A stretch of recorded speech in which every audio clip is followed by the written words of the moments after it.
Hola, buenas tardes, ¿cómo les va? Espero que muy bien. Hola, profe. ¿Cómo andan? Buenas tardes, ¿todo bien? ¿A la mañana tranquilos? ¿Cómo? ¿Nerviosos para mañana o tranquilos? Nervioso. Bueno, mañana van a ser 10 preguntas. El parcial va a ser de 10 preguntas. Algunas tienen que elegir una opción y otras son con un mínimo desarrollo. Así que son muy fáciles. La verdad que es un parcial facilísimo. Tienen que aprobar todos. Alguno no viene presencial y lo va a dar virtual. Cintia, ¿quién más? Yo, profe. Julieta. ¿Julieta? Bien, Cintia y Julieta. Yo también, profe. Bien, perfecto. Ah, bueno, varias me abandonan. Bueno, Creo que somos 6 en total. 6 6 creo que somos. Bueno, el virtual es mucho más difícil, ¿eh? No, mentira, es el mismo parcial. Hoy vamos a ver el último punto que nos quedaba. No sé si ustedes pudieron ya leer algo. Estimo que sí, espero que sí, que hayan podido leer algo de contratos. Porque es un tema que se pregunta siempre y bueno, hay preguntas de temas de contratos. Habíamos visto la otra vez, vamos a tratar de ser rápidos, así todos se vuelven a estudiar, que faltan 24 horas para el parcial.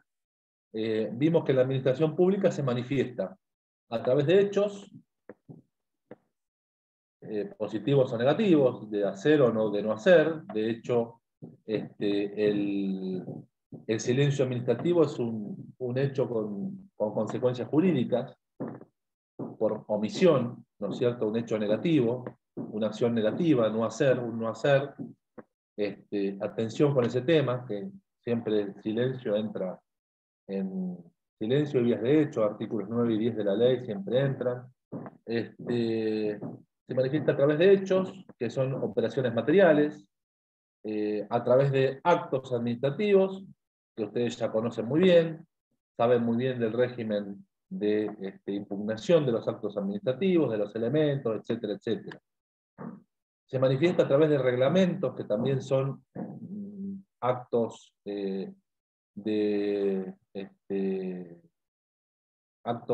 unilaterales, como los actos administrativos, son unilaterales, no importa la voluntad de la parte a quien se aplica, que tienen alcances generales y obligatorios, y sabemos que hay 4 tipos de reglamentos. Y también se manifiesta por contratos.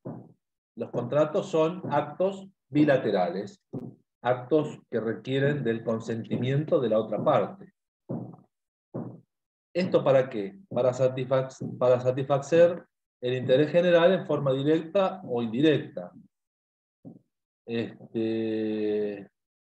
A partir de los contratos aparecen las técnicas de actividad administrativa que tienen que ver, por ejemplo, con la prestación de servicios públicos, y que puede ser satisfacer un interés general en forma indirecta, a través de una concesión de un servicio público, por ejemplo, que es lo que pasa con las empresas de electricidad o las empresas de gas, con Camusi, con EDEA, exacto, etcétera, etcétera. Dentro de los contratos vamos a encontrar contratos de derecho público de carácter externo y de carácter interno. Los de carácter externo son los tratados. Son convenciones entre partes en las cuales una es el Estado nacional y se dan con distintos entes extranjeros. Y los internos son aquellos contratos que la administración firma o suscribe con distintas personas físicas o jurídicas en el ámbito interno del país.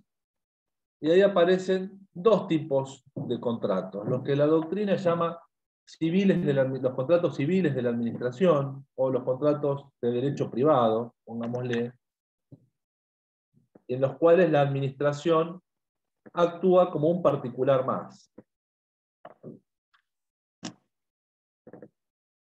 en igualdad de condiciones, en paridad, que pueden ser del derecho civil, del derecho comercial, del derecho laboral, de cualquier rama del derecho privado. Básicamente son contratos civiles de la administración, como la doctrina suele llamarlo. Y aparecen también otra categoría de contratos, que serían los contratos administrativos, que son contratos en los cuales también la administración pública es parte, que pertenecen a la esfera de la actividad administrativa del Estado, a la función administrativa que habíamos visto desde siempre, que pertenece preponderantemente al Poder Ejecutivo. Por lo tanto, los tres poderes pueden suscribir contratos administrativos. De hecho, cuando la Corte Suprema compra resmas de papel, está contratando, está realizando un contrato administrativo. Pero preponderantemente esos contratos administrativos los vamos a encontrar dentro de la esfera del Poder Ejecutivo Nacional. Entonces, la administración puede suscribir contratos externos con otras personas internacionales o internos, aunque sea con multinacionales, pero dentro del derecho, dentro de nuestro derecho interno y no dentro del derecho internacional, dentro del derecho administrativo. Y de carácter interno, en dos clases de contratos: los denominados civiles de la administración, regidos por el derecho privado, en los cuales la administración está en un pie de igualdad con el otro, y los contratos administrativos, que son aquellos que nos ocupan a nosotros, en los cuales la administración goza de una prerrogativa o de una distinción o de una diferencia o de un, digamos de alguna forma, desequilibrio entre las partes, que vamos a ver a continuación en la medida que vamos desarrollando el tema. La existencia del contrato administrativo no siempre fue pacífica. En un principio se discutió si existía una categoría especial de contratos administrativos. ¿Por qué? Porque hubo una teoría, la teoría antigua era negatoria del contrato administrativo, y nos decía que se trataba de un acto administrativo multilateral, no de una especie de contrato. Contratos eran los del Código Civil, los del derecho privado. Y esta teoría negatoria nos decía que había desigualdad de intereses, porque la administración tenía supremacía en esa relación. ¿Vieron cuando vimos relación jurídica subjetiva? Que vimos que la administración tenía cierta prerrogativa, cierta preferencia, o cierta potestad más fuerte, más acentuada que el particular contraparte en un contrato administrativo. Otros hablaban de la falta de autonomía de la voluntad. Es verdad, con la administración no se discute un contrato. La administración aplica un contrato en base a sus pliegos de bases y condiciones, en base a las condiciones que la administración unilateralmente establece. Entonces, ¿dónde está la autonomía de la voluntad? En decir sí o no, en firmar algo que está predeterminado. Pero después aparecieron en el derecho comercial los contratos de adhesión, que no son otra cosa que contratos donde también la voluntad está limitada por dar un sí o un no. Por el otro lado, también se habló de que el objeto del contrato del denominado contrato administrativo estaba fuera del comercio. Por lo tanto, ese supuesto contrato administrativo no era un contrato, no era una categoría de contrato. Es verdad, el objeto del contrato administrativo puede no estar dentro de el comercio. Cuando el Estado empezó a tener mayor intervención en la actividad comercial e industrial en los años 40, posiblemente el objeto del contrato administrativo estuviera en el comercio. Porque, por ejemplo, el Estado empezó a prestar muchos servicios en forma directa, servicios públicos o ofrecer bienes y servicios en forma comercial. Veamos nada más la aerolínea de bandera, que en realidad es una aerolínea, una empresa comercial, Aerolíneas Argentinas, estatal, comercial, que presta sus servicios directamente, ni siquiera a través de concesiones. Y su objeto está en el comercio, que es transportar personas, contratos de transporte, contratos administrativos de transporte. Así que, bueno, esa tesis negatoria quedó en el tiempo y apareció la teoría actual, que es la teoría de la distinción entre los contratos en general y los contratos administrativos. Aquellos donde hay paridad o igualdad entre las partes y aquellos donde hay diferencia entre las partes, que son los contratos administrativos. Ahora bien, dimos un paso adelante, avanzamos en decir, hay una categoría especial de contratos que son los contratos administrativos, que siguen siendo contratos, acuerdos de voluntades, donde básicamente hay acuerdo de voluntades.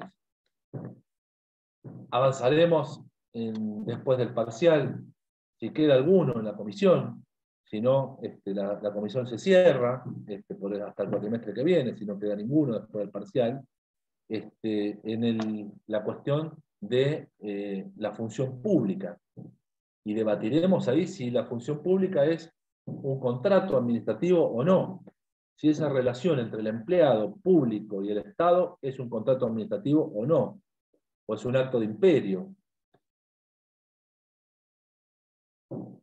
Pero hace falta, ya que sabemos que hay un contrato administrativo, elaborar una teoría o un criterio de distinción entre el contrato común y el contrato administrativo. En algunos casos esto es muy fácil, porque un contrato administrativo determinado, es muy fácil saber que es un contrato administrativo, y un contrato del derecho civil, como una locación, como una compraventa, como una donación, sabemos que es un contrato del derecho civil y comercial. Que cuando hablamos de los contratos civiles de la administración no ejemplificamos. Cuando la administración alquila un inmueble para una unidad sanitaria, para una escuela, para que funcione la biblioteca de una facultad, de una universidad nacional, sabemos a ciencia cierta que estamos frente a un contrato civil de la administración, una locación. Lo mismo una compraventa, lo mismo una donación. Si yo le dono al Estado un bien y el Estado lo acepta, ese contrato es un contrato privado, un contrato de donación. Las partes están en igualdad. Pero cuando las partes no están en igualdad, ¿cuáles son los criterios de distinción entre estos contratos y los contratos civiles? Se habló, hubo varias teorías, por el fin público o la necesidad colectiva, es una, que nos decía que si había un fin público o una necesidad colectiva, el contrato era un contrato administrativo, si no era un contrato civil. Errada, porque aún en los contratos civiles, si yo alquilo un inmueble para que funcione la biblioteca de la Facultad de Derecho, hay una finalidad colectiva, hay una necesidad común, un interés general, un interés que sobrepasa los intereses particulares. O sea que en todo contrato que firme el Estado hay un interés general, porque si no habría una desviación de poder, si hubiera un interés particular. Por la jurisdicción, otro criterio de distinción, también errado, porque antes de saber la jurisdicción, tengo que saber si el contrato es administrativo o es privado, para saber qué juez va a entender. Porque los contratos civiles de la administración, un desalojo, por ejemplo, por incumplimiento del contrato, se lleva a la justicia civil. En cambio, un contrato administrativo de empleo público, por ejemplo, o un contrato administrativo de suministro, que son los que vamos a ver hoy, va a la sede del juzgado contencioso administrativo. Por lo tanto, no voy a definir el contrato de acuerdo a la jurisdicción judicial, sino al revés, voy a definir la de jurisdicción judicial de acuerdo al contrato de que se trate.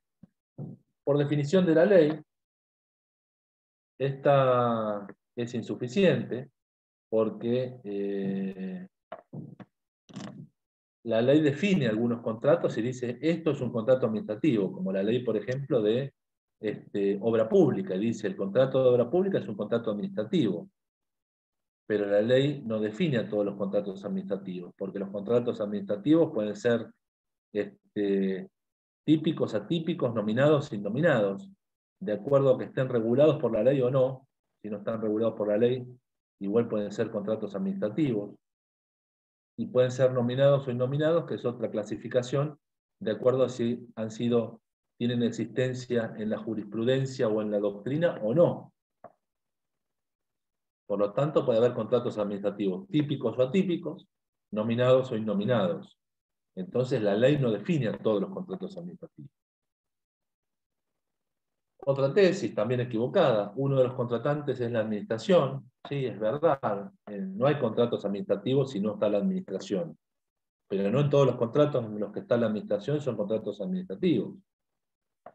Veamos siempre la locación, el alquiler de un inmueble para funcionamiento de una dependencia. Es un contrato civil y sin embargo la administración hace parte. Por la prestación de un servicio público, dice otra teoría. Es verdad, toda prestación de servicio público requiere de un contrato administrativo. Pero no todo contrato administrativo tiene por finalidad un servicio público. Por el criterio formal de procedimiento, la licitación pública. Esto es verdad, el principio general de la contratación o la selección de un contratista en un contrato administrativo, el procedimiento siempre, o casi siempre, salvo excepciones, es por licitación pública, pero también un contrato privado puede estar sujeto a una licitación pública. De hecho, si ustedes ven los diarios, ojean los diarios, muchas veces ven los avisos, por ejemplo, de la Corte Suprema de Justicia, o de una repartición nacional, como el CES o el PAMI o quien fuera, que dice: se busca en alquiler un inmueble con estas características para funcionamiento de Tribunal de Trabajo número tanto, para funcionamiento de oficina descentralizada de PAMI en la localidad de Santa Clara. Y se llama licitación pública, y sin embargo no son contratos administrativos, sino que son contratos privados.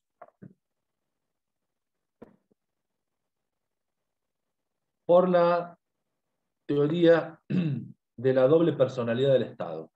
Esto lo vieron seguramente con Mari.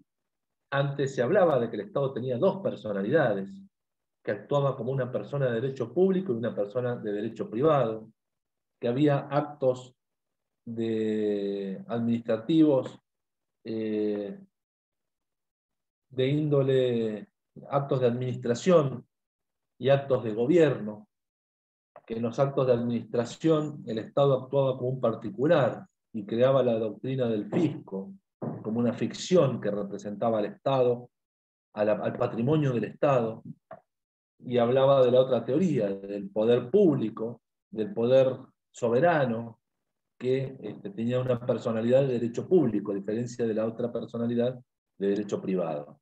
Esto se abandonó hace mucho tiempo, ha sido superado. El Estado tiene una sola personalidad, actúe con actos administrativos o con actos de gobierno, siempre es una persona de derecho público. Por lo tanto, aquellos que decían que los contratos privados eran los que surgían de la personalidad privada del Estado cuando había actos de administración y por ejemplo, los contratos eran administrativos y el Estado actuaba como una persona de derecho público, está errada. La teoría de las cláusulas exorbitantes del derecho privado, y acá nos vamos acercando un poco, y esto se los desarrollamos porque es muy probable que haya alguna pregunta sobre los criterios de distinción entre contratos administrativos y contratos privados. Las cláusulas exorbitantes son aquellas cláusulas en las cuales una parte excede el régimen normal, natural del derecho privado. ¿Por qué? Porque tiene una ventaja exorbitante, que exorbita, que se va de órbita. Hablamos de cláusulas que están dentro de la órbita normal del derecho, donde las partes son iguales, donde ninguna tiene ninguna prerrogativa, donde no hay posibilidad de que alguna tenga prerrogativas especiales. Y hablamos de las cláusulas exorbitantes, donde una de las partes tiene facultades más fuertes que la otra. Y esto es verdad. Acá nos vamos acercando al criterio de extinción. En los contratos administrativos hay o puede haber cláusulas exorbitantes, cláusulas que le permitan a una de las partes mayores potestades que a la otra.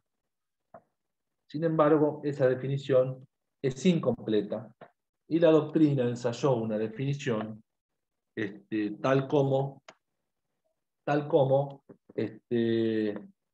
acá es el criterio del titular de la cátedra, el doctor Hutchinson, que nos dice que los contratos administrativos son aquellos contratos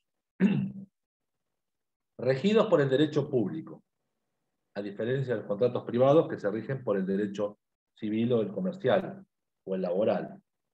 Regidos por el derecho público, con prerrogativas de la administración, subrayamos la palabra prerrogativa. ¿Saben lo que es una prerrogativa? ¿Qué es una prerrogativa? Facultades. Facultades de privilegio. ¿No es cierto? La prerrogativa excede el régimen normal. Es un privilegio, es una potestad especial que tiene alguien, que tiene la administración, en nuestro caso, en lo que tiene que ver con tres cosas, tres momentos del contrato: la interpretación, la ejecución y la extinción del contrato, en tanto no se altere la ecuación económico-financiera. Deben haber leído ya algo sobre ecuación económico-financiera. Saben que la ecuación económica-financiera es el equilibrio del contrato. Un contrato tiene que tener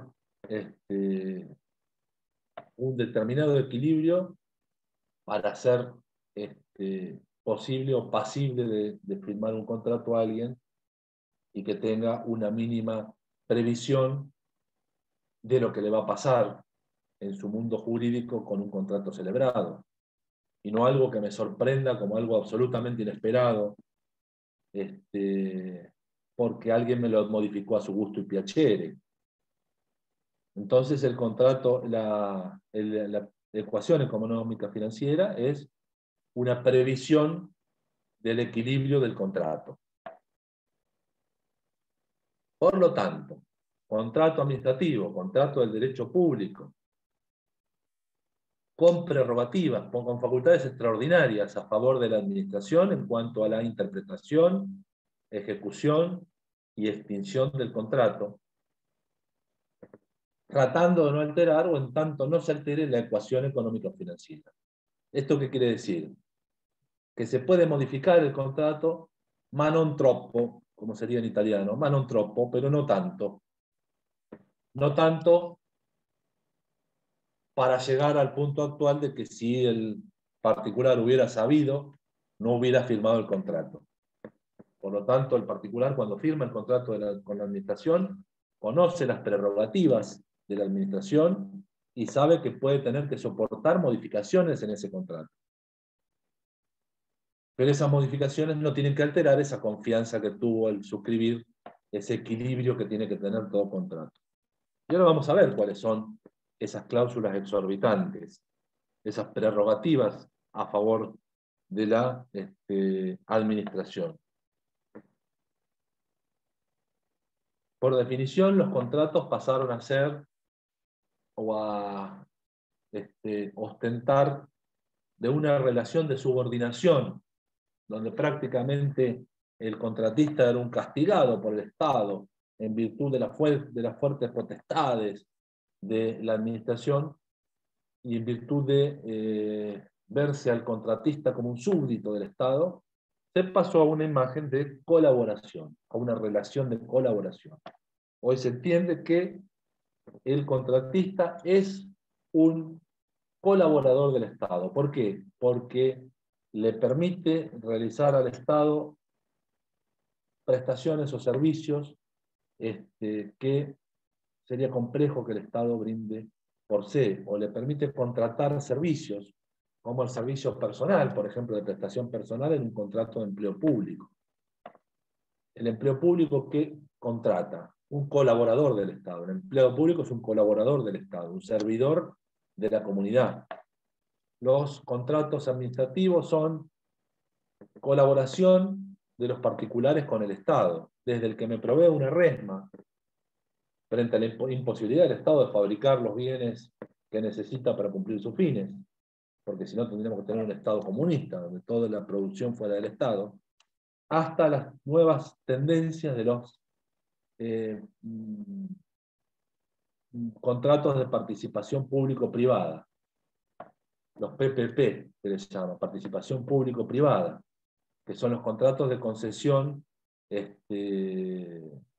donde un particular se ofrece para realizar una determinada actividad y se le propone al Estado realizar esa actividad. Un PPP, por ejemplo, es el Shopping Aldrey, donde un particular planteó realizar una actividad en un espacio público, en un terreno público.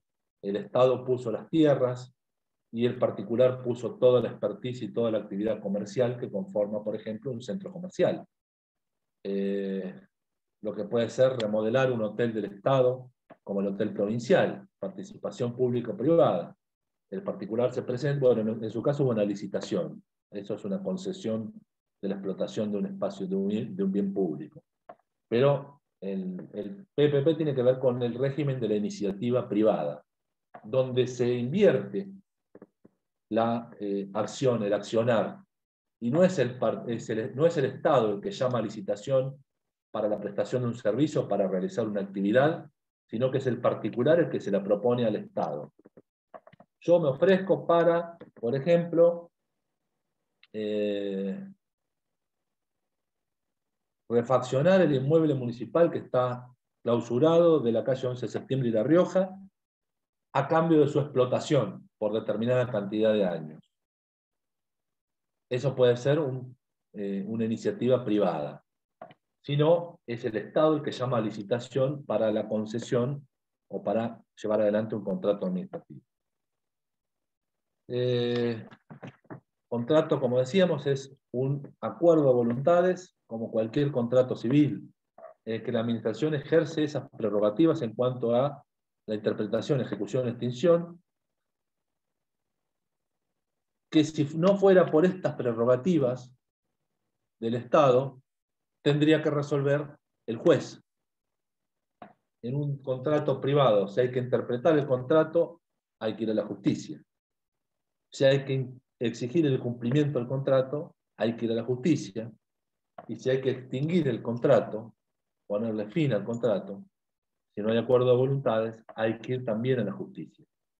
En cambio, en el contrato administrativo no. El Estado tiene esa prerrogativa que le permite interpretar lo que el Estado quiere interpretar del contrato, sin oír al particular, que le permite establecer los modos y las reglas de juego a través de las cuales ese contrato va a ser ejecutado, o extinguir ese contrato por la sola voluntad de la administración. Cosa que no sucede con el contratista particular, que tendría que pedir la extinción del contrato en sede judicial. En el caso de un incumplimiento grave, por ejemplo. La administración, si incumple la otra parte, puede decir, pongo fin al contrato. El particular que contrató con el Estado, si quiere poner fin al contrato por incumplimiento del Estado, tiene que ir a la justicia.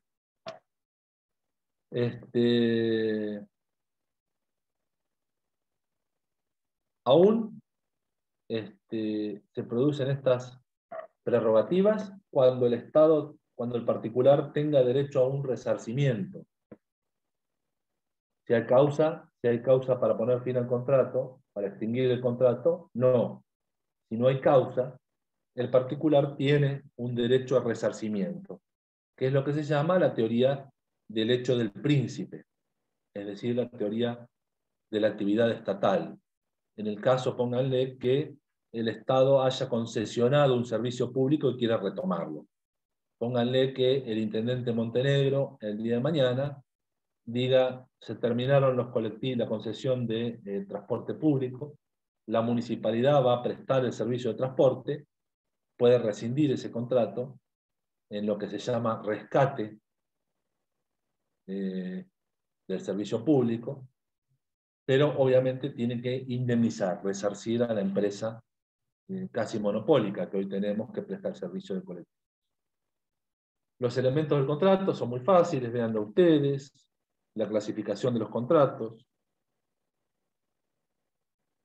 Vamos a ver algunas cláusulas exorbitantes. Estas prerrogativas del Estado se expresan a través de cláusulas exorbitantes. Pueden ser expresas o implícitas. Las implícitas son, como dice la palabra, implícitas dentro del régimen de los contratos administrativos. Por lo tanto, aunque no estén señaladas en el contrato, surgen de facultades que el Estado tiene. ¿Y qué quiere decir que estas cláusulas son exorbitantes? Como decíamos, que trascienden el régimen común, a punto tal de que si estuvieran insertadas en un contrato privado, serían ¿de qué tipo? Abusivas. Abusivas, y si son abusivas, serían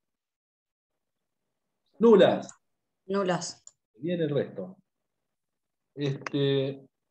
Una de las típicas, la más típica cláusula exorbitante es lo que se llama el ius variandi, el derecho de variar el contrato, el derecho de modificar el contrato, que tiene acordado, ya sea en forma legislada, en forma contractual o en forma implícita, una potestad de modificar ese contrato en más o en menos un 20%. Esto no significa que esto tenga que hacerlo gratuitamente el contratista, porque si no, sí se estaría alterando la ecuación económica financiera. ¿Comprenden? Yo puedo firmar un contrato con un laboratorio para el suministro de 1 millón de dosis de vacunas, a un valor de $1.80 cada vacuna. El ius variandi me permite modificar ese contrato y decirle, como la epidemia se está agrandando, se está reproduciendo más rápidamente de lo que pensábamos, etcétera, etcétera, voy a requerir hasta 1.200.000 vacunas. Es decir, el ius variandi permite variar el objeto del contrato en un 20%. En vez de ser 1 millón, va a ser 1.200.000. El valor de la vacuna va a ser el mismo, 1,83. Pero las 200.000 vacunas de más que le pido dentro del ius variandi, obviamente van a ser pagadas. No van a ser el mismo monto original del contrato, porque si no, ahí sí alteraríamos la ecuación económica financiera. Si me compran por 1 millón de pesos 1 millón de vacunas, y ahora me dicen que por 1 millón de pesos les tengo que dar 1.200.000 vacunas, se altera la ecuación económica financiera. Si me piden 1 millón de vacunas por 1 millón de pesos, me van a llevar a 1.200.000 vacunas, me van a tener que pagar 1.200.000 pesos. El ius variandi estará en la posibilidad de variar el contrato, a diferencia del contrato particular o privado. Si yo voy a una gomería y le pido 10 cubiertas, y cuando me traen las 10 cubiertas le digo, no, me tenés que dar 12, el tipo, bueno, obviamente, si le pido 2 de más, va a ganar plata si me vende 2 más, pero no está obligado a suministrarme 2 más, porque en realidad lo que yo contraté eran 10 cubiertas. En la administración sí, el tipo está obligado. O si se lo reduzco en un 80%, en un 20%, perdón, le puedo reducir en un 20%. Y el particular debe soportar ese ius variandi. Otra de las cláusulas exorbitantes es la ejecución directa por la administración. En el caso de incumplimiento se resuelve el contrato en el derecho privado. Se resuelve judicialmente. En el caso de incumplimiento en un contrato administrativo, puede la administración pública ejecutar per se el contrato. Y después, obviamente, se lo carga económicamente al contratista. O se lo descuenta de su contrato, lo que sea. Puede haber rescisión contractual unilateral. Esto también es una cláusula exorbitante. puede la administración decir, se terminó el contrato. ¿Por qué? Y porque a mí no me conviene más y no quiero más seguir el contrato. Con derecho a indemnización, a resarcimiento, o puede también terminar el contrato a través de la forma de extinción que se llama la caducidad del contrato, por incumplimiento grave de la otra parte. Esto tengo que constatarlo, tengo que ir trabajándolo. No puedo decir, contrato a una constructora para que me construya 8 pisos para un edificio para el ANSES en La Plata, y el tipo tenía que terminar hoy la losa del 4.º piso y no la terminó, entonces le dispongo la caducidad del contrato. No, hay un régimen de graduación de sanciones. Y el cumplimiento se configura cuando se configuran varias sanciones previamente apercibidas, previamente detectadas, previamente constatadas. Y el incumplimiento tiene que ser grave. Es decir, el 31 de diciembre tendría que haber entregado el contrato y va por la losa del 4.º piso. Bueno, el incumplimiento es grave. Se dispone la caducidad de el contrato. Y la caducidad es una sanción. Por lo tanto, se extingue el contrato como sanción administrativa. Otra prerrogativa es la ejecución directa por fondo de garantía. Cuando nosotros tenemos un contrato administrativo, o llamamos a licitación o lo que fuere, hay dos garantías básicas. Una es la garantía de oferta, que es el 1% del monto del contrato, en la cual el particular tiene que garantizarme que va a mantener la oferta en la licitación pública. Si retira la oferta, pierde ese 1% que depositó, que a veces es mucha plata.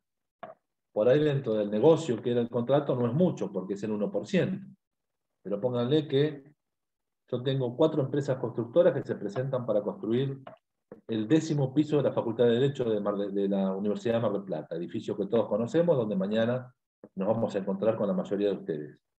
Se presentan 5 empresas, pero una tiene preponderantemente mejores condiciones o mejor oferta que las otras empresas. Bueno, yo le pido a esa empresa que garantice que no va a retirar esa oferta con el 1%.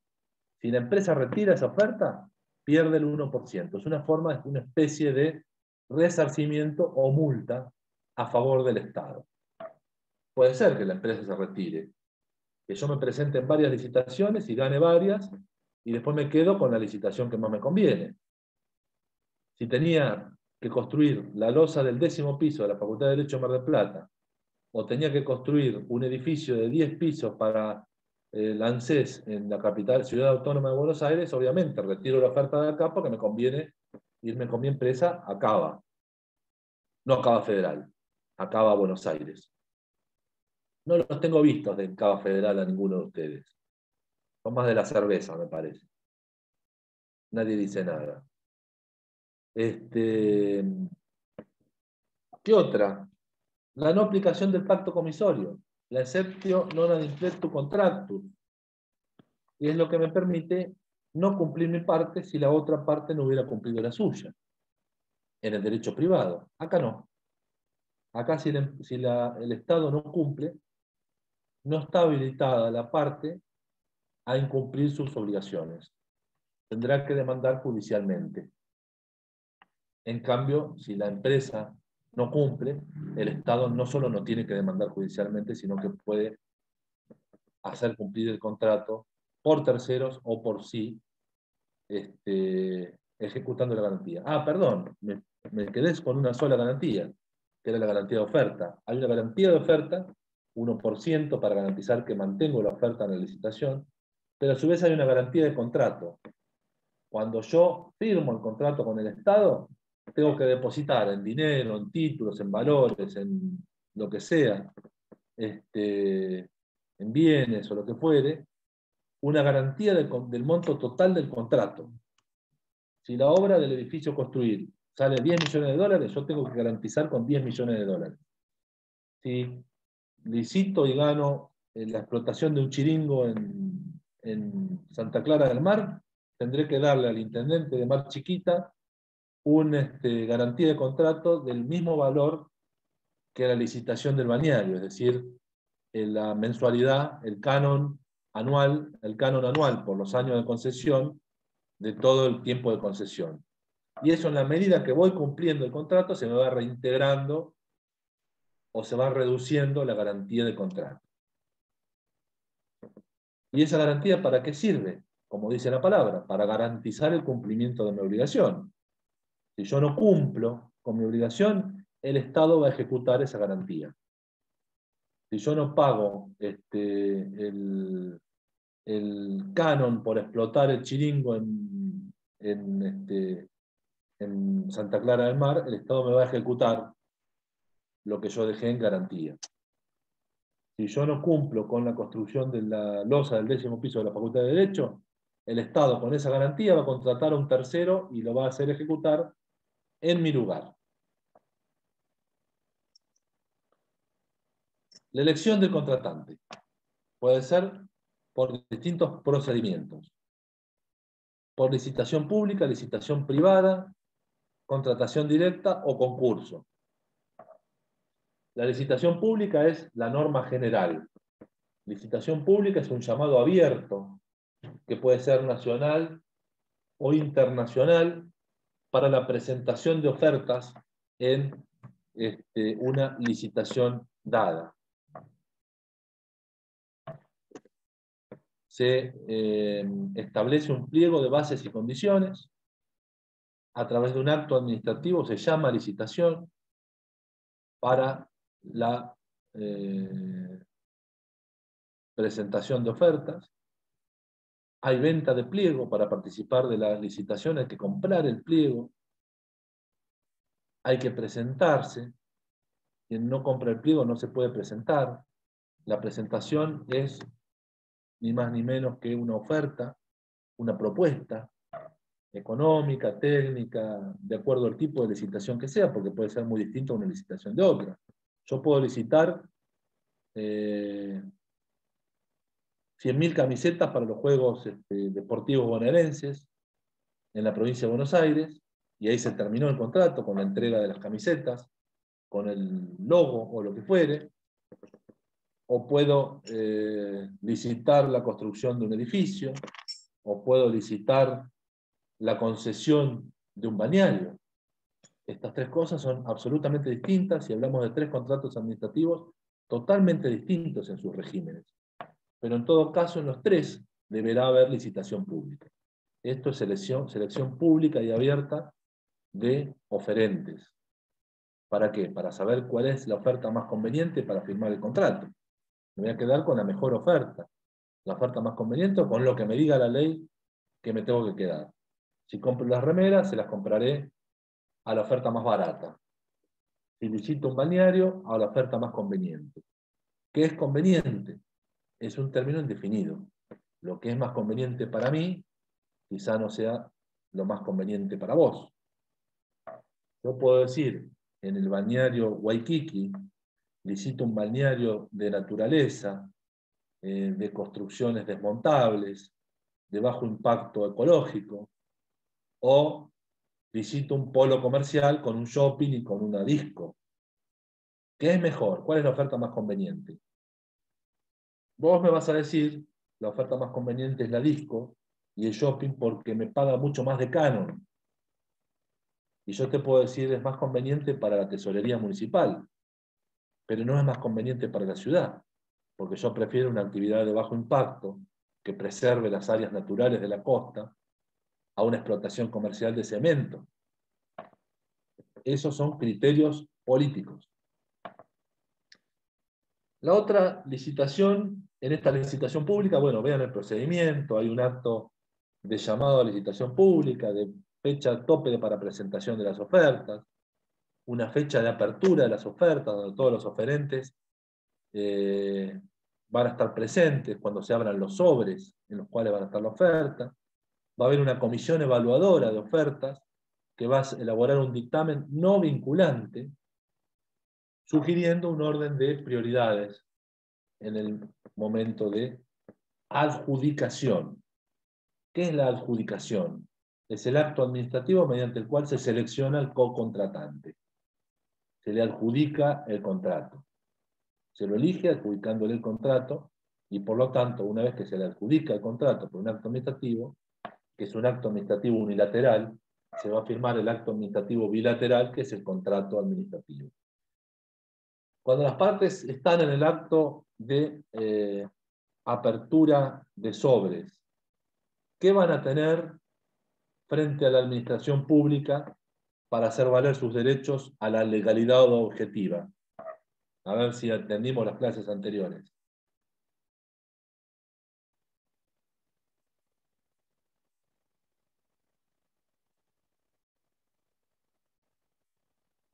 El que adivina en 5 segundos no rinde mañana el parcial. 5, 4, 3, 2, 1. Perdieron todo. 12 preguntas mañana entonces. Y las que rindan con la doctora Giacondino, 14 preguntas. ¿Qué tiene en particular oferente en una licitación frente al Estado? ¿Qué prerrogativas tiene? ¿Qué facultades tiene? ¿Qué facultad jurídica frente al Estado?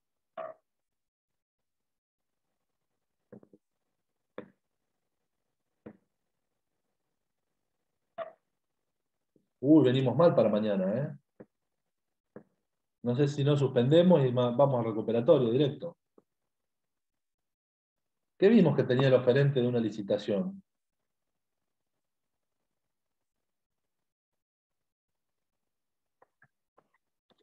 Y dijimos que toda la comunidad estaba interesada en que una licitación... ¿Un derecho legítimo? Derecho legítimo. ¿Qué? Un interés. Sí, un interés legítimo sería ante... Exacto. Exacto. Repasen esa bolilla, ¿eh? Interés legítimo y derecho subjetivo. Que va a haber preguntas del tema.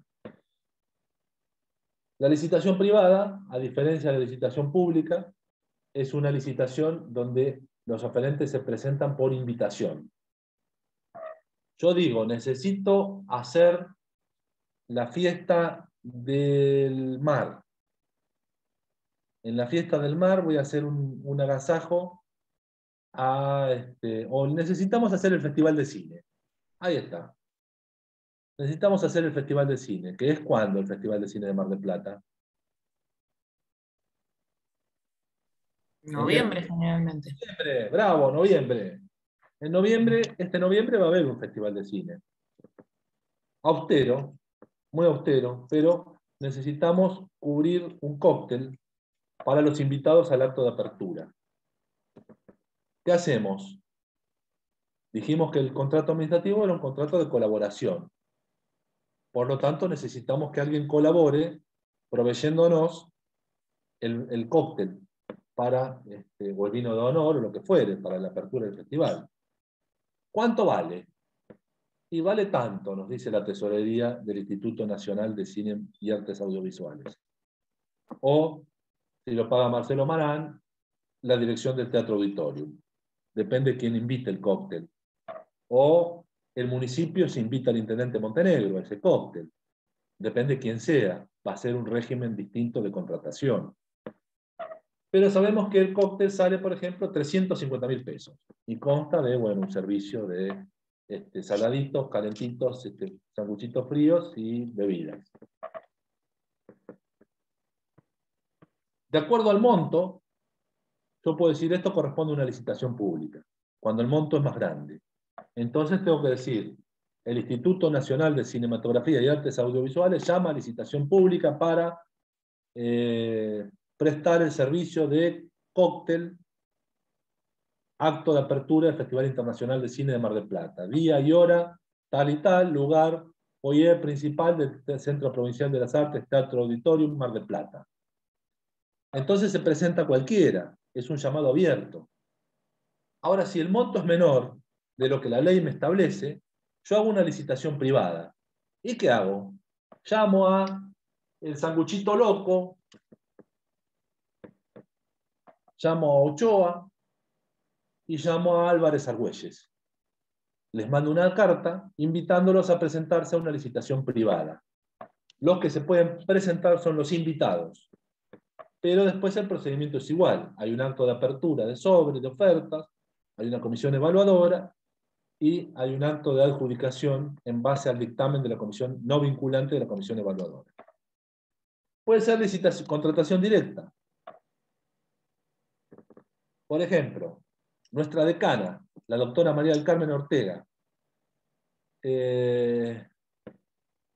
nos recibe a todos los estudiantes de Derecho Administrativo porque nos quiere informar que la Facultad de Derecho de Mar del Plata invita a los estudiantes que quieran a participar de un concurso de Derecho Administrativo interuniversitario.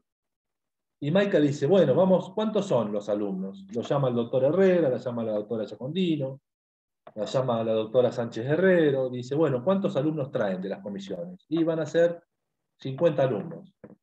Y la decana dice, bueno, vamos a comprar unas gaseosas. ¿Cuánto valen? ¿Cuántas gaseosas hacen falta? Y 10 botellas de 1,5 litros. ¿Y cuánto salen? Y 200, 2.000, 3.500 pesos, póngale. ¿Dónde se compra?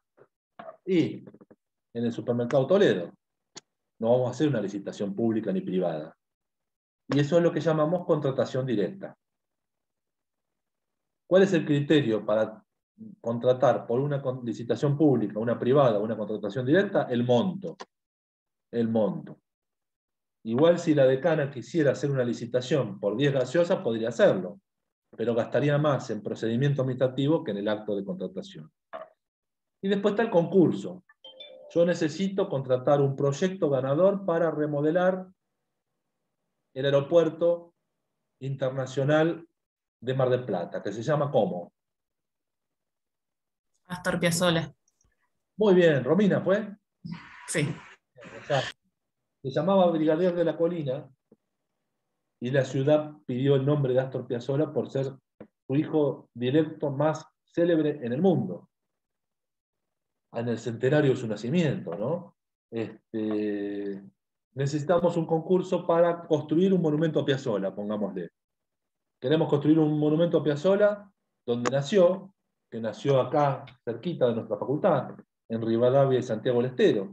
Nació hace 100 años Astor Piazzolla, y ahí quieren construir un monumento, pónganle. ¿Cómo nos hacemos del proyecto?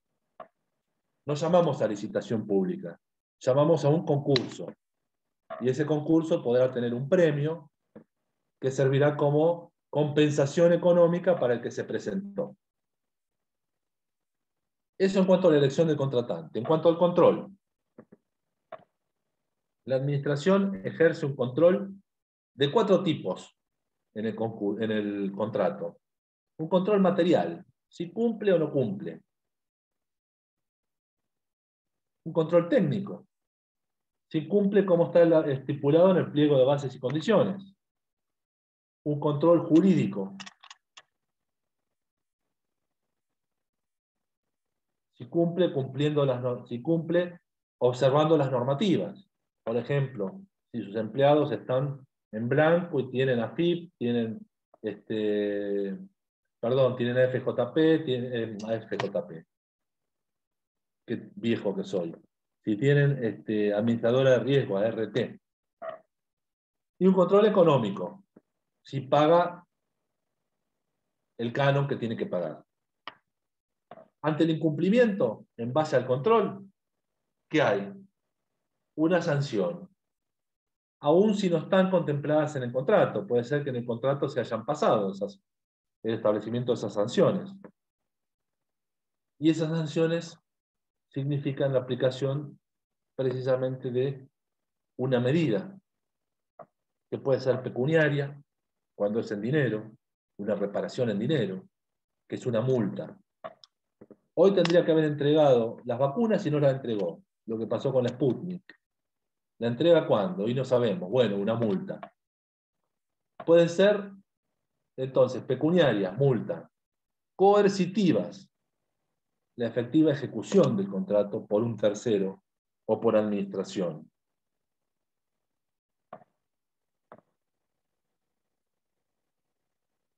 Contratamos a una empresa de construcción la pintura de la Facultad de Derecho. La empresa hace 5 días que tendría que haber empezado la obra y no la empieza. La universidad, el rectorado, entonces dice, llamo al personal de maestranza, que compren la pintura y le pago horas extra, a costa del fondo de garantía de contrato de la empresa que ganó el concurso y no cumplió. Y pueden ser, tercer tipo, pecuniarias, coercitivas y resolutorias. Esto es la separación del cocontratante. La empresa no se presentó nunca, venció el plazo que tendría que haber terminado la obra, rescindo, dispongo la caducidad sin, por supuesto, ningún reclamo a el particular y con la posibilidad de que hayan perdido la garantía de contrato.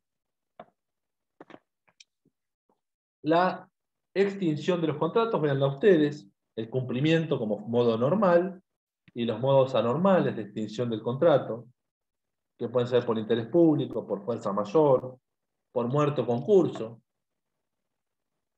como el caso, por ejemplo, de un contrato de empleo público, por ilegitimidad o por falta grave. Ahora bien, vamos a ver muy rápidamente, someramente, y ver qué puede entrar en el parcial, los 3 contratos que entran en esta parte. Contrato de obra pública, contrato de concesión de obra pública y contrato de suministros. ¿Qué son? Muy rápidamente. El Estado, para cumplir con sus propósitos, necesita de obra pública. Esa obra pública se construye, pónganle que se construya un edificio para la facultad, para el traductorado, pónganle que se construya el laboratorio de idiomas. ¿Cómo hace el Estado? Lo construye por administración, que significa que lo construye por sí. La Universidad de Mar del Plata no tiene albañiles ni constructores, por lo tanto no podría construirlo por administración. Pero sí el Estado podría hacerlo a través de sus planteles, o el Estado necesita construir una ruta, o necesita arreglar calles. Puede hacerlo por administración, es decir, a través de vialidad nacional, vialidad de la provincia o vialidad municipal. En vial sería municipal. Puede hacerlo, si no, por contrato de obra pública o por contrato de concesión de obra pública. Y ahí es donde aparece el carácter de colaborador del Estado, del contratista, del particular. Se llama licitación por cualquiera de estas 2 técnicas de contratación, la obra pública y la concesión de obra pública, con la diferencia que en la obra pública el Estado contrata una obra como si nosotros en casa contratamos un yesero para que nos haga el techo nuevo y le pagamos. Lo mismo hace el Estado cuando contrata por obra pública, por contrato de obra pública. Contrata la obra y paga un precio determinado o determinable. En la concesión de obra pública, el empresario, el particular, hace la obra y no recibe un pago del Estado, sino que se retribuye, se autorretribuye a través de la explotación de esa obra. ¿Cuál es el caso típico de la concesión de obra pública? El peaje. Las autopistas, claro. El peaje de las autopistas, exacto. Es el ejemplo más claro y más contundente de la concesión de obra pública. Pero no es la única. Hay muchas formas. Pónganle que yo tuviera, ustedes casi eran muy chicos, ni se acuerdan, y les parece mentira, les parece de no creer. Alguno ha ido seguramente a los boliches de la Normandina, ¿no? ¿Sí o no? ¿Cintia? Sí, profe. Sí. Qué pocos salidores que son. Bueno, Ese edificio, aunque no lo crean, estuvo en ruinas, a punto de demolerse, inutilizado por 20 años. 20 años llenos de ratas, con bandejas a los costados porque se caía a pedazos, y si pasaba alguno, dormía algún linchera en la noche, se le podía caer encima. Y el edificio del Hotel Provincial estuvo cerrado 15 años. Increíble. Una ciudad turística que vende turismo. Esos dos edificios emblemáticos. Puede hacerse en ambos casos un contrato de concesión de obra pública. ¿Cómo es? Yo doy en concesión la restauración y remodelación total de esos edificios y le autorizo al concesionario a explotarlo por 15, 20, 30 años. Hasta 30 años puede ser. Es lo que establece la ley orgánica de las municipalidades. Que es un poco parecido a la figura que existe hoy en el Hotel Provincial y en la Normandina mismo. Si bien la Normandina es la concesión de un espacio público, frente a la cual el concesionario tuvo que remodelarlo y paga un canon a la administración. Si lo construyera, si construyera el bañario, y no, en vez de pagar canon, aún pagando el canon, puede ser también el caso de una estación terminal, de una terminal de micros, que yo contrato una empresa para que construya una terminal de micros y le digo, por 30 años usted la explota. Le cobra a las empresas de transporte el alquiler de los derechos de toque, se llama. El derecho de lo que se paga porque cada uno de los colectivos de cada una de las empresas llegue hasta la terminal, alquila los locales, explota la publicidad o lo que sea. Eso es concesión de obra pública. No solo el peaje, aunque lo más característico es el peaje, que ustedes saben que tuvo un debate sobre su constitucionalidad. Algunos han dicho que los peajes eran inconstitucionales. Esto es muy largo, lo van a ver resumido seguro en algún texto. Es todo un tema. Algunos decían que si hubiera vía alternativa para llegar de un lado al otro, el peaje es constitucional, si no es inconstitucional. Bueno, es cierto que si el peaje es razonable, se entiende que es constitucional. Y después está el contrato de suministro, que es una especie de contrato administrativo, contrato de compraventa administrativa. En vez de ser un contrato de compraventa del Código Civil, es un contrato administrativo, con la diferencia que vamos a ver en un ratito, a la brevedad. En el contrato de obra pública, una persona física o jurídica se encarga de construir, conservar o demoler, construir, conservar o demoler una obra pública en las condiciones establecidas, donde, en el pliego de bases y condiciones, que después va a formar parte del contrato, y mediante un precio que abona el dueño de la obra, esto es, el Estado. La naturaleza jurídica es similar a la locación de obra, y se rige por la ley 13.064 del año 1947, que dice que es un contrato administrativo. La ley además incluye, además de la construcción, conservación o demolición, si yo tengo que demoler un edificio también voy al contrato de obra pública, o puedo ir al contrato de obra pública, salvo que la demolición se hecha por administración, como fue la manzana 115. No sé si se acuerdan la manzana 115, hace un montón de años. Cintia, vos sos re jovencita y te acordás de todas esas cosas. No soy tan joven, doctor.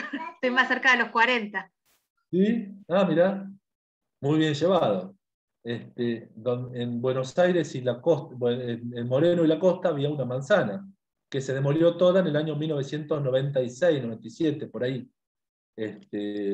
con un aporte importante de la provincia de Buenos Aires que pagó todas las indemnizaciones. Y eso lo hizo la administración municipal con el ejército. Lo hicieron conjuntamente por administración. Pero pónganle que hay que demolerla y contratar una empresa. Ese contrato puede ser tranquilamente de obra pública. La obra pública en ese caso es demoler. Tiene un carácter extensivo a todo trabajo o servicio en la industria.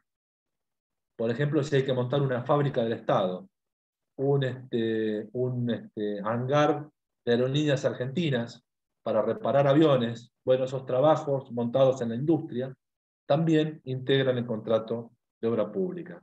Aún, por ejemplo, objetos incorporales como son los planos. Aerolíneas contrata a alguien para que haga un plano para construir una aeronave. Bueno, ese aeronave, ese plano, es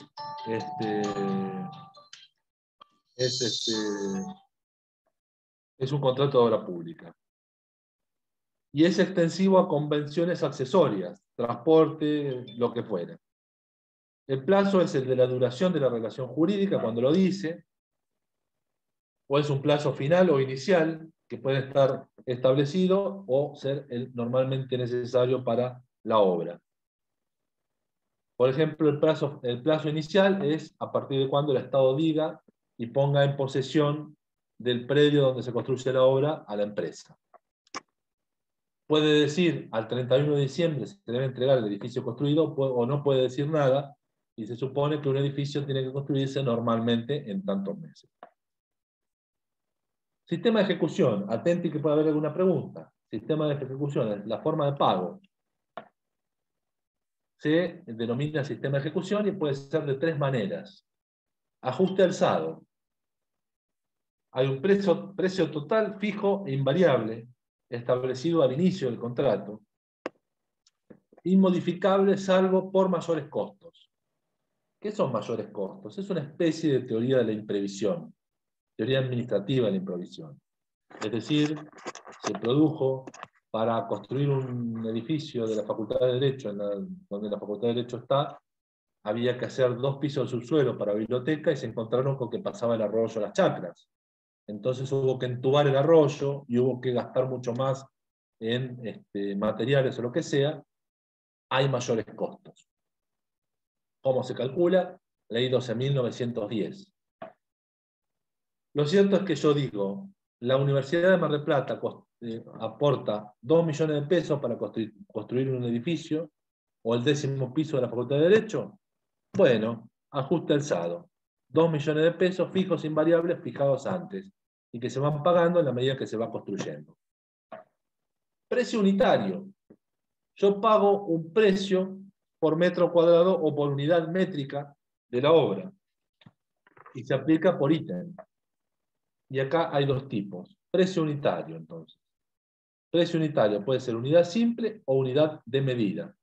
Unidad simple, hay un precio unitario sin determinar la cantidad de obra a ejecutar por cada ítem. Y la unidad de medida está establecido precio y la cantidad de obra.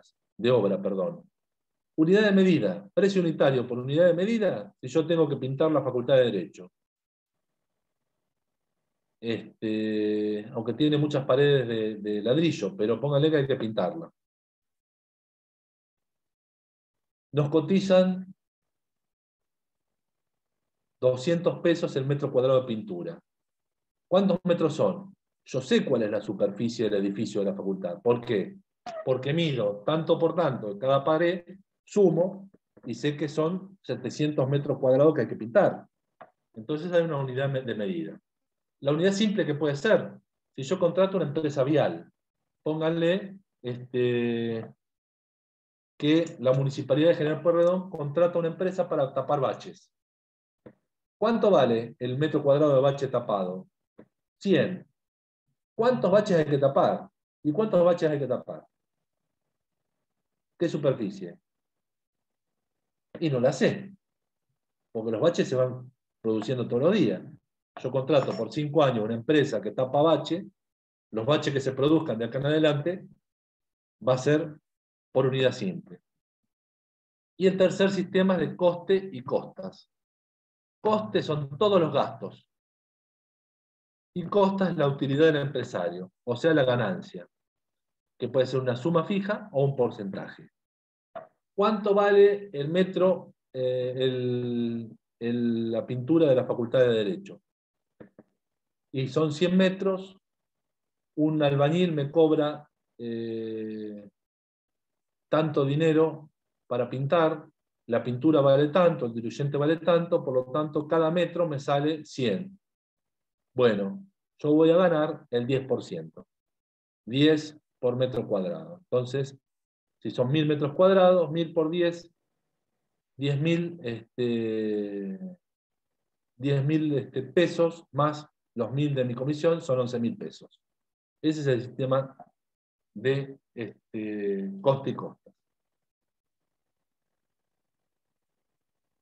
Procedimiento para la adjudicación es generalmente por licitación pública. El oferente tiene que estar inscrito en un registro nacional de constructores de obra pública. Las obligaciones y los derechos del contratista, véanlos ustedes, por favor, si no nos terminamos. Obligaciones puede ser ejecución personal, cumplir los plazos, realizar en las condiciones previstas, conformarse a las órdenes de servicio impartidas por el director de la obra. ¿Por qué? Porque la empresa tiene que poner un responsable de obra, y la administración pública va a asignar un director de obra, que es el que, en un libro de órdenes de servicio, le va a impartir las instrucciones, es decir, a la fecha tal deben comenzar el llenado de la losa del 4º piso, en la fecha tal tienen que cumplir con la colocación de los cables de los caños de gas, a fecha tal tienen que terminar el cielo raso. Ese va todo en un libro de órdenes. Y en la medida que van cumpliendo la obra, se van librando los certificados de obra. ¿Qué son certificados? Son las certificaciones del cumplimiento de la obra pública. ¿Y para qué sirven? Para ir cobrando. Si yo emito un certificado mediante el cual está cumplido el 10% del contrato, voy y cobro en tesorería el 10% de la obra. Y automáticamente, ¿qué hace el Estado? Achica la garantía de contrato en un 10%. Conformarse a las modificaciones, precios convenidos, es un deber, una obligación del contratista, salvo mayores costos. ¿Cómo se fijan los mayores costos? Lo fija una comisión de mayores costos que está integrada por el Estado y por el sector empresarial, organizado por la Ley 12.910. Ley viejísima también. Derechos del contratista, el cobro del precio, la recepción de la obra por parte del Estado. Yo tengo derecho a que el Estado me reciba la obra. ¿Por qué? Porque si no me genera gastos a mí. El mantenimiento, la seguridad o lo que fuere. Y esa recepción puede ser parcial o total. Si la obra pública es construir 140 viviendas, en la medida que voy construyendo, terminando las viviendas de A10, las voy entregando. Y la recepción es parcial hasta que las entrego todas, que se va a convertir en recepción total, 140 viviendas. Y es provisoria o definitiva. Provisoria es cuando entra dentro del periodo de garantía. Hay un periodo de garantía durante el cual el contratista debe responder por la obra realizada, cumplido el cual pasa a ser una recepción definitiva. Ya no hay garantía. Esto como cuando compramos una batidora. Por 12 meses tiene garantía, la puedo cambiar, en tanto no la haya roto. Si yo la agarro a martillazo, no me la van a cambiar. Lo mismo pasa acá con la recepción de una obra.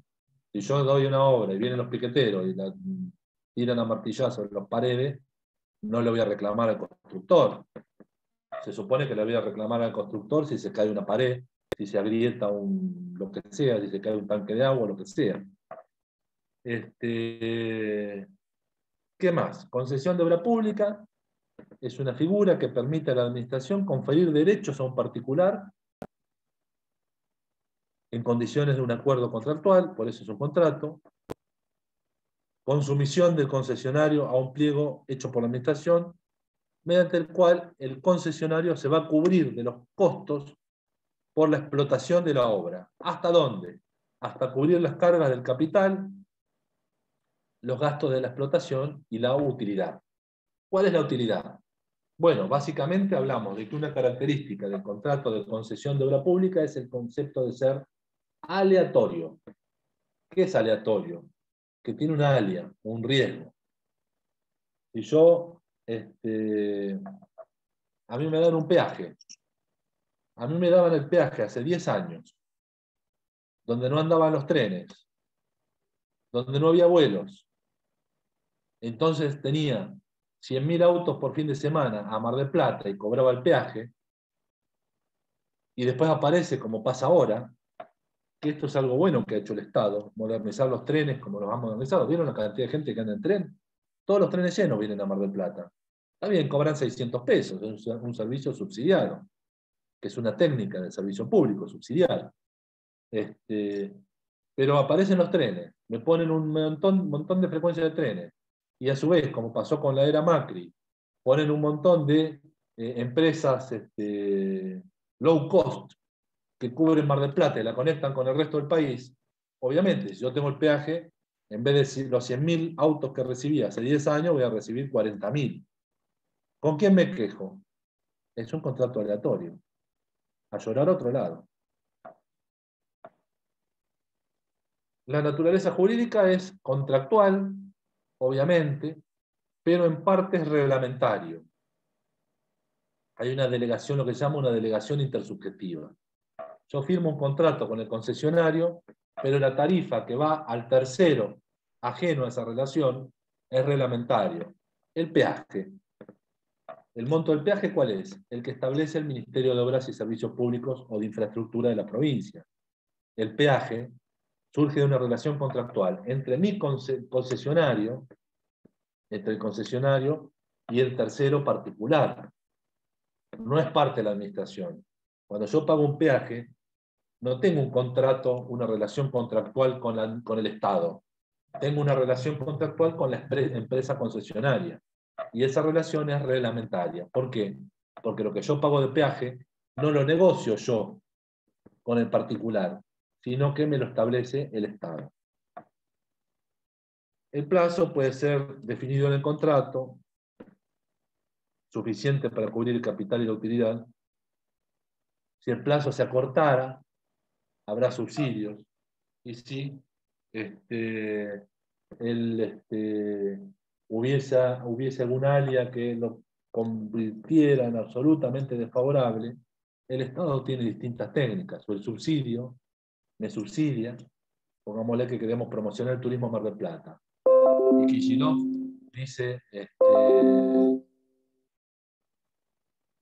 dice, vamos a bajar los peajes a Mar del Plata.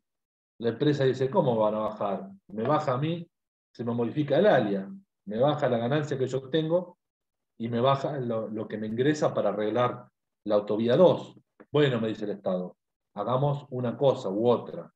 Te doy un subsidio. Subsidio el menor valor del peaje. O bien, negociar, extender el monto. Si podía explotar el peaje 10 años, me dan 2 años más a cambio de que baje ese peaje. Esto, por supuesto, que es todo judiciable. Termina muchas veces en los tribunales. El último contrato, suministros. Un particular se encarga de suministrar prestaciones mobiliarias a la administración en una sola vez o periódicamente, mediante una remuneración pactada previamente.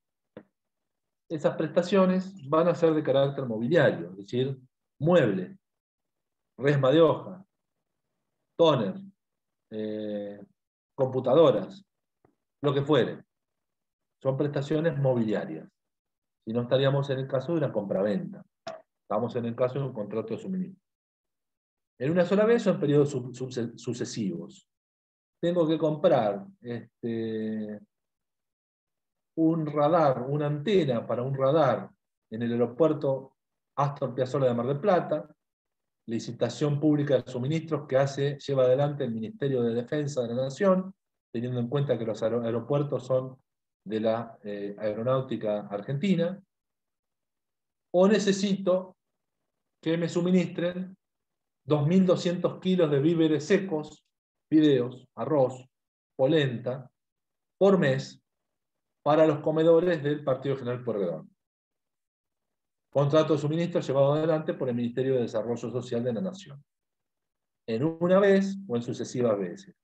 Prestaciones mobiliarias. Esto está regido por el Reglamento de Contabilidad de la Nación, es similar a la compraventa del Código Civil, pero con sustanciales diferencias, en tanto y en cuanto se me permite acá sujetar las prestaciones a pruebas o ensayos como condición suspensiva.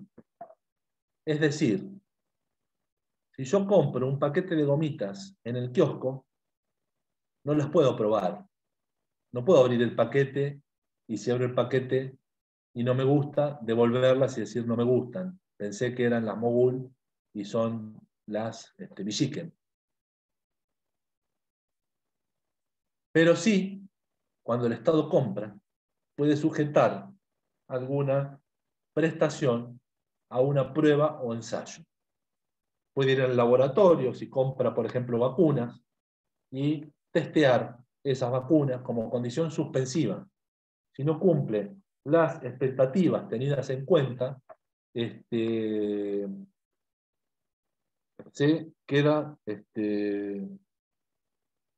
sin ejecución el contrato por una condición suspensiva. La modalidad de contratación es la licitación pública. Puede haber contratación mediante licitación privada o contratación directa, pero básicamente la licitación pública.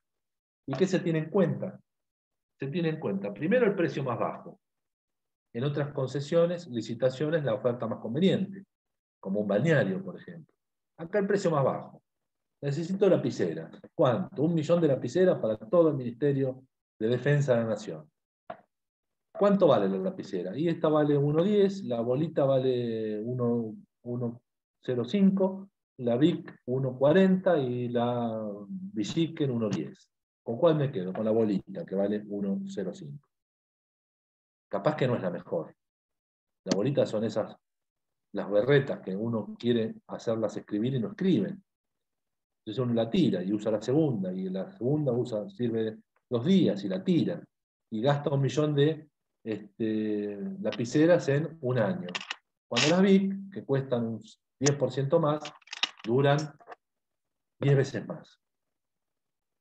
Si hay igualdad de precios, la oferta nacional. 2 que valen lo mismo, ¿cuál es la Argentina?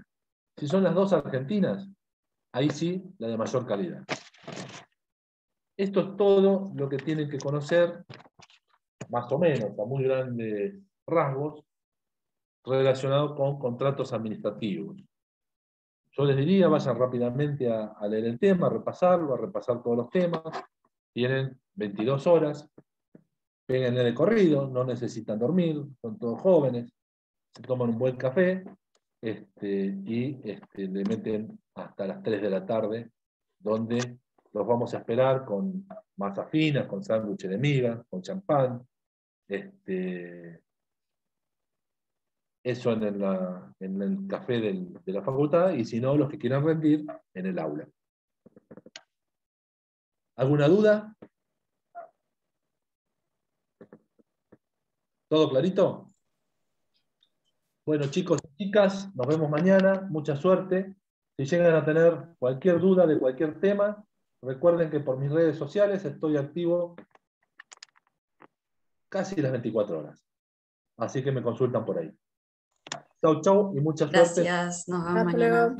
Chau, chau.